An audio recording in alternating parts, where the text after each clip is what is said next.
Mio. È una tigre, è una tigre. 25, no? Incredibile. Sì, sai quanto gli dura?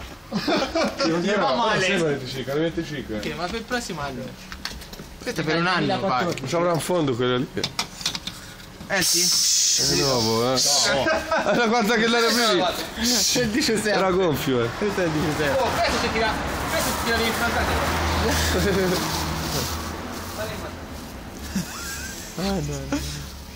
Che pompa è? 4. Insomma, anche io mi No, l'ho abituato, No. La tua va diesel, ricordo. Ma che guarda. Sei il service. Ho capito. Il Ma mister- mica vendi il pesce. Unge. Oddio, non vedi che non ce l'ho Guarda quanto è Non inadatto. è va. capace, si vede che non lo fa mai. Quanto che ci ha messo la benzina, ha fatto la fondata. Dopo va scossa un po' sta macchina. Per staccare un po' il fondo. Avrà fatto una fondata proprio.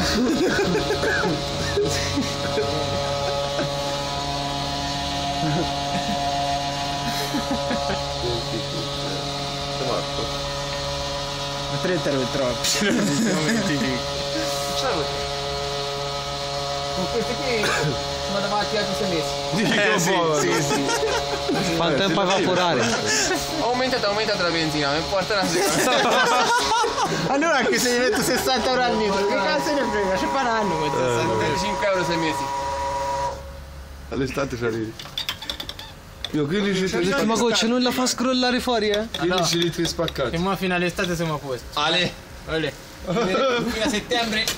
15 litri, guarda. Con quel gassino. Come fa? Com'è quando è aperto? Vai, abbiamo trovato. L'aria, capito? L'aria, tutta aria dentro. Mare, Mister, ma con la roba no. Ci voglio mica domani, dai.